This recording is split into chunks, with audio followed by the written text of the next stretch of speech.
나사렛 아침 묵상을 시작하도록 하겠습니다. 오클라호마 러턴시는 며칠 날씨가 좋지 않았습니다.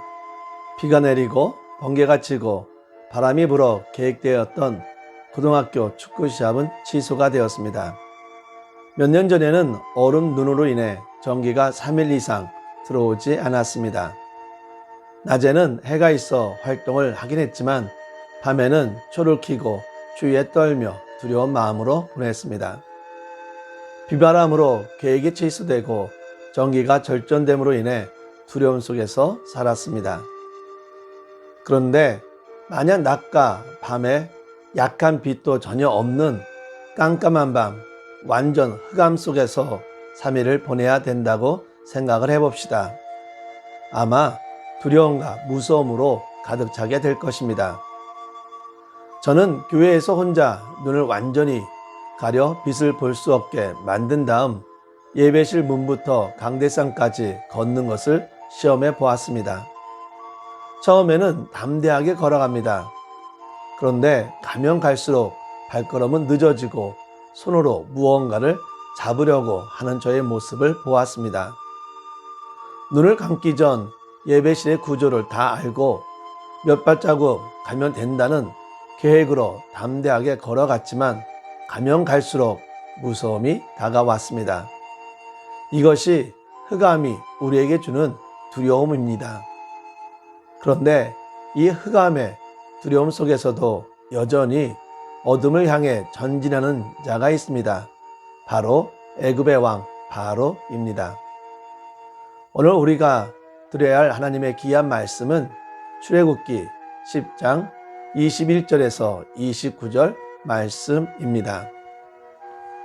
여호와께서 모세에게 이르시되 하늘을 향하여 내 손을 내밀어 애굽 땅 위에 흑암이 있게 하라.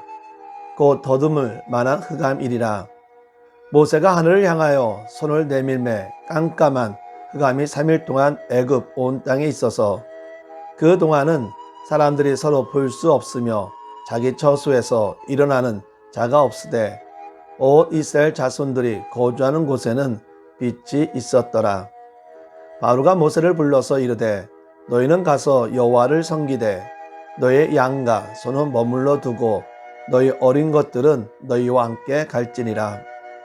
모세가 이르되 왕이라도 우리 하나님 여호와께 드릴 제사와 번제물을 우리에게 주어야 하겠고 우리의 가축도 우리와 함께 가고 한 마리도 남길 수 없으니 이는 우리가 그 중에서 가져다가 우리 하나님 여호와를 섬길 것임이며 또 우리가 거기에 이르기까지는 어떤 것으로 여호와를 섬기는지 알지 못함이니이다 하나 여호와께서 바로의 마음을 완악하게 하셨으므로 그들 보내기를 기뻐하지 아니하고 바로가 모세에게 이르되 너는 나를 떠나가고 스스로 삼가 다시 내 얼굴을 보지 말라.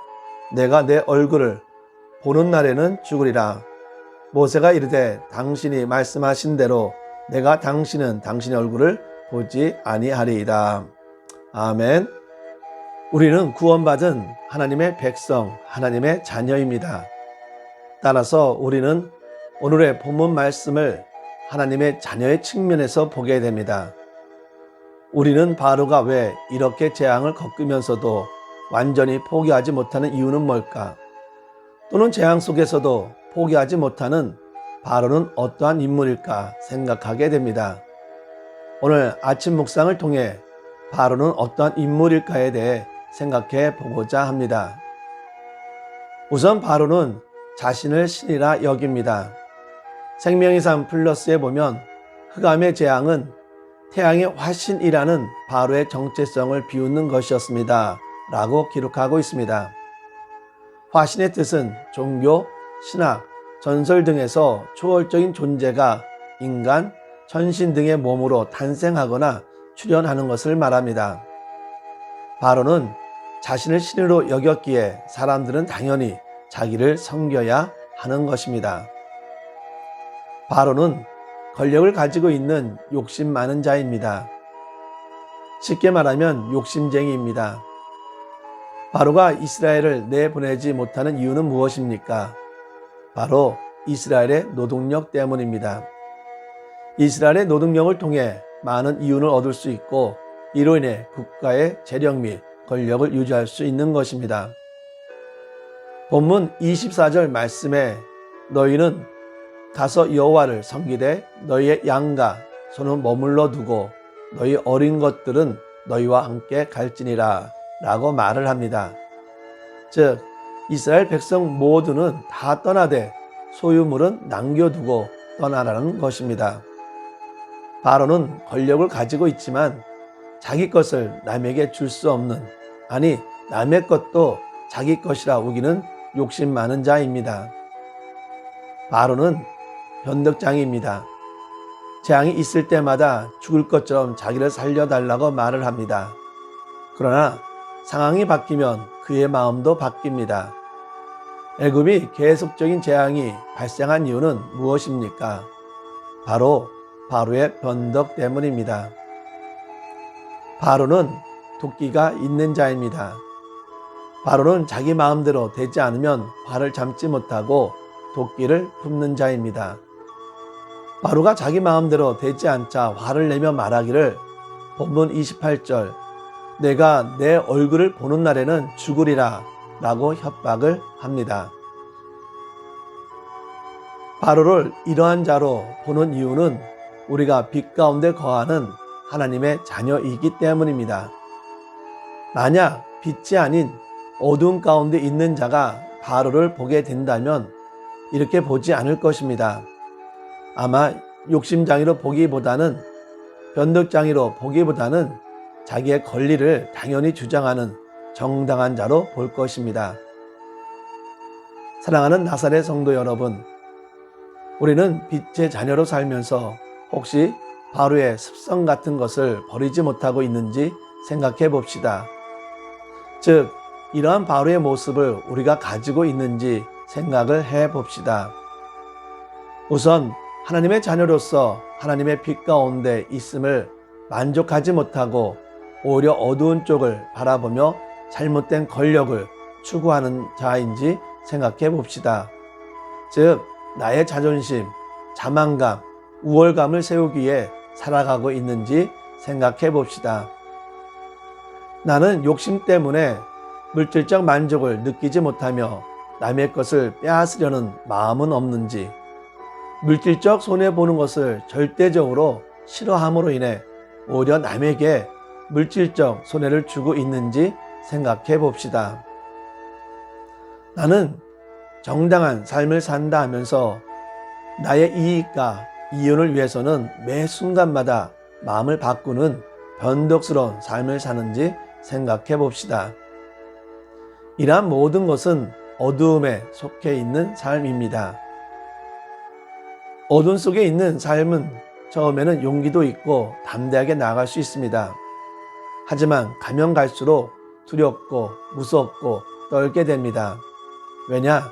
이것이 바로 어둠의 특성이기 때문입니다. 예수님께서 예수님을 믿는 자는 세상의 빛이라고 했습니다. 사도 바울은 성도들에 대해 전에는 어둠이었더니 이제는 주 안에서 빛이라고 묘사합니다. 그러므로 성도는 그리스도를 본받아 세상에 사는 동안 어둠이 이길 수 없는 빛이 되어 선한 행실로 어둠에 속한 사람들에게 빛을 비추어야 합니다. 어둠의 세상에서 방황하는 자들에게 복음의 빛을 비추어 하나님 앞으로 인도하는 사명을 감당해야 합니다.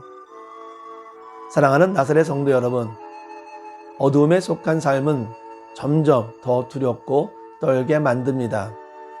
하지만 빛 가운데 사는 삶은 점점 더 기쁨과 평안과 은혜를 허락합니다.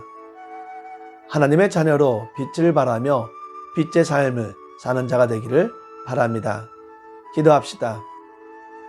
사랑과 은혜가 되시는 하나님, 저희에게 하나님의 빛을 밝혀줌으로 인해 어둠이 아닌 빛 가운데 살게 하신 하나님을 경배하며 찬양합니다.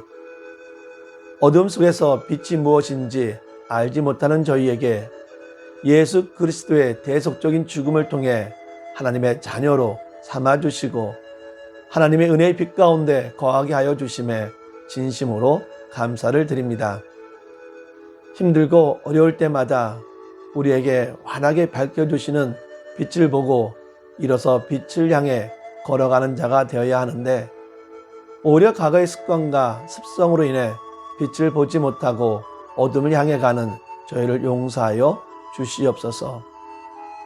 힘들고 어려울 때마다 하나님의 빛을 보고 일어서 빛을 향해 나아가는 자가 되게 하여 주시고, 특별히 우리를 보고 세상의 빛이라 하셨으니 어두운 세상에 빛을 밝히게 하여 주시옵소서. 빛이 되어 어두운 가운데 있는 자들을 주님의 품으로 인도하게 하여 주시옵소서. 우리 가운데 육체적으로 아픈 자 있습니까? 마음적으로 근심하며 걱정하는 자 있습니까? 신앙적으로 흔들리는 자 있습니까? 하나님의 밝은 빛으로 인해 치유되고 회복되는 은혜를 허락하여 주시옵소서. 오늘 하루도 하나님의 영광을 위해 살아가게 하여 주시옵소서. 예수의 이름으로 기도합니다. 아멘.